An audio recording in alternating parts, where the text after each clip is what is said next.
Hi VC, how are you all doing? George back with another video. Recent finds, 2 new LPs this week, and I'm going to show 10. 8 are from the past few weeks. I've picked up, there's 5 jazz and 5 non-jazz LPs to show you.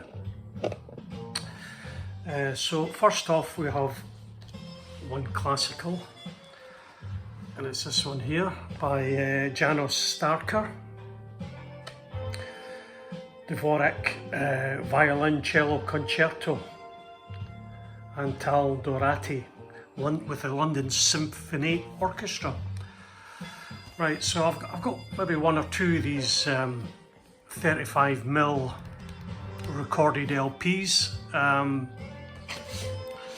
Analog Productions has redone these, but they're not from the original analog tapes because they deteriorated. They were for film, and so they transferred them to 15mm, I believe.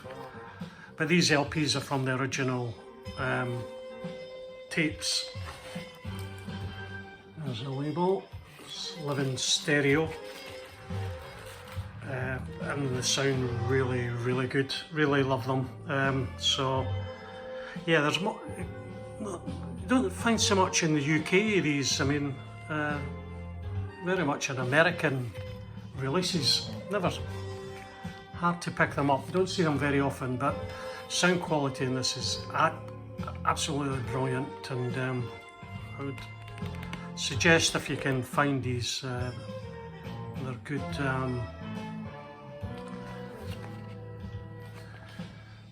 Good to collect. Right, so the next stuff, my mate was talking about this artist, and I heard her name, I knew of her, but didn't have any of her music. So this is sort of like a new wavy, American new wave from, what would be the year? This is a compilation from 1980, but you're probably talking from the late 70s. I think she's new wavy. American new wavy, a wee bit like Laurie Anderson in that bracket, and there's hints of Kate Bush actually in her singing. Anyway, it's Laura Nyro, sort of American new wavy type character. This is a UK compilation, CBS, released 1980, UK only.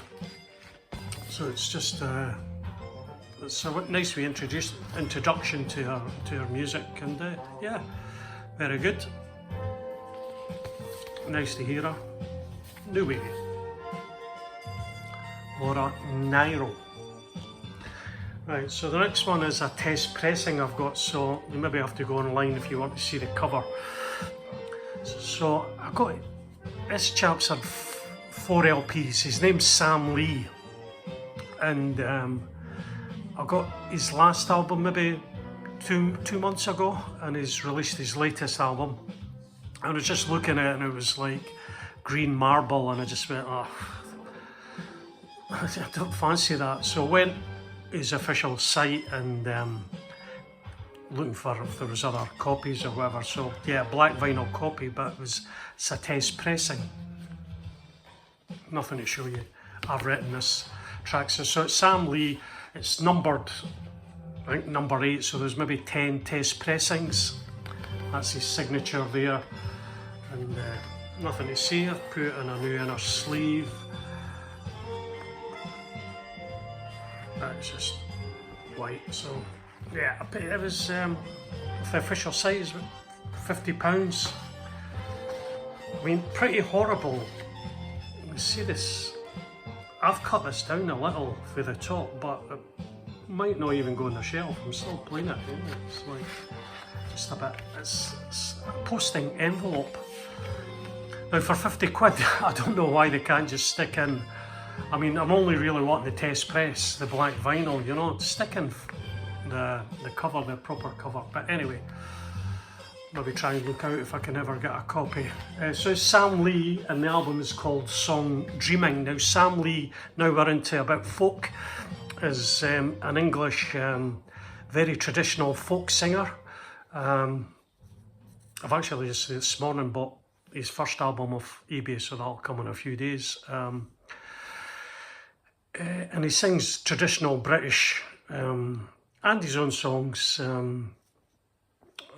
traditional British songs from way back and whenever. So his first album, he got a Mercury Music Prize nomination, so I'm looking forward. And he's won a lot of prizes in the folk genre. So yeah, look him out on YouTube if you maybe quite fancy him. Sam Lee, and this is Song Dreaming. Right, next off we have To Roy Harper, which is sort of folk rock. This is from 1970.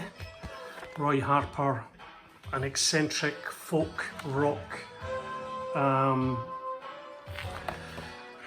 male artiste on Harvest, and the album is called, you never find what his albums are called,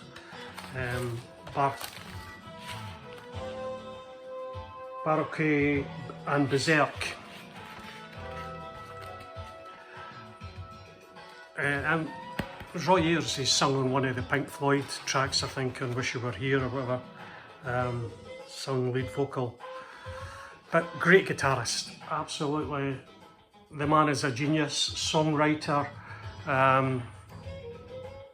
almost poet, funny, hilarious, and serious too. He's got everything, and a really unique character in the British music scene. So that's Roy Harper. And his next album is from 1971, and he's looking on this album cover a wee bit more normal. Stormcock. Nice, all nice gatefolds, and these were from a local record shop, got them in, so snapped them up, do a little trade in with them. Harvest again, Harvest EMI, yeah, so I've said it all, but yeah, really good album this too. Roy Harper, really worth picking up if you can find any of his music. Give him a try, give him a few plays. Very different, but an interesting, real interesting musician. So that's Roy Harper. Stormcock from 1971, I think it was. 5 Jazz, right, so I've got 3 Pablos. I've got another couple put by, but I'll only show 3 today now. So the first one, I got this, I really like Eddie Lockjaw Davis, and this was on eBay, and I paid about £15 for it. And he's with the Tommy Flanagan Trio. Again, they're all very good sounding. This is from 1976. Produced by Norman Granz, obviously. Who took a lot of ancient, old musicians, jazz musicians, formed the Pablo label and put them all, these great giants, the jazz scene in the 50s and 60s. And there's a great album actually by Eddie Lockjaw Davis. Straight Ahead it's called. We also have the great Ella Fitzgerald, and it's called Lady Time. This is just a trio, and she's with Jackie Davis and Louis Belson, so there's just drums and organ on here, and Ella, great vocal, really cool album. She does Mac the Knife on this. I Never Had a Chance by Irving Berlin, and there's 11 tracks on it. You can't go wrong with Ella Fitzgerald. Now these albums, they generally cost, I think I got that one from eBay, and this and the next one from a local record shop again, and there's something like, I don't know, between £4 and £8. It's a great way to fill out your jazz collection and get good quality musicians in there. Great sounding. And the third Pablo would be the intimate Duke Ellington. It's quite an unusual album, this. It's from 1978, I think. '77. So your US copy, same label again. And one track recording in 1971, I think, but the rest, or maybe there's, oh no, oh no, there's different dates on this. All sessions recorded in New York. This was released in 1977 anyway. I think some of the tracks go further back. Duke Ellington, can't go wrong, but the first track, Moon Maiden, is, where are we? Moon Maiden. Anyway, he does a bit vocal and voice on that. It's quite unusual to hear Ellington, I think, doing that. Can't see where it is. But again, really cheap. Duke Ellington, the main man, great album, good album. Right, so 2 more to go. I never done RSD this year, I was away. And to tell you the truth, I wasn't that fussy missing it because, well, everybody knows the reasons why. You maybe don't want to do it. But I seen this record came up, and it was a local record shop actually selling it on eBay. I don't know how I looked for it. Anyway, it's Kenny Dorham, and this is the moment Kenny Dorham sings and plays, and it's as usual. It's all in mono. Pressed at Palace and mastered by Kevin Gray. Now this is on the New Land label, the UK audiophile label, I guess. Now this was £37 on RSD day. I paid £25 and that was it posted. When I seen it for £25, so I probably wouldn't have went for it 37. But so now this was originally recorded in Newland, but on Riverside, but Newland do their own labels. And their sleeves are quite textured. It's like called Inside Out cardboard or whatever. Yeah, so it's Kenny Dorham. I didn't realise it, but I just seen it for £25 and went, I'll have that. Kenny Dorham vocals and trumpet. Curtis Fuller on trombone. Cedar Walton and piano. Sam Jones and bass. And we've got 2 drummers on here. 2 different sessions, or obviously Charlie Persip and G.T. Hogan. It was recorded in 1958 in New York. So this, so this limited to 1,000 copies. And if you like Chet Baker or whatever, it's you maybe want to give it a try. It's the only album that Kenny Dorham done vocals, as far as I know.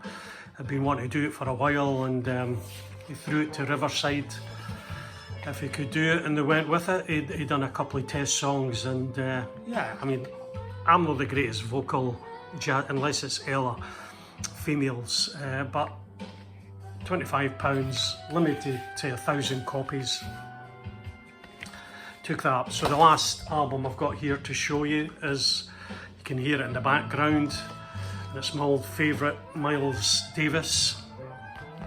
It's Tutu. I'll give you the wee spiel. And so this is Rhinos, the new reissue, Rhino reissue. They're all analogue. I think they're about £40, $40. So they're limited to 5,000. I've got 2632. Pressed at Optimal in Germany, and I think Kevin Gray mastered the tapes at Coherent. So this one comes in a nice gatefold sleeve.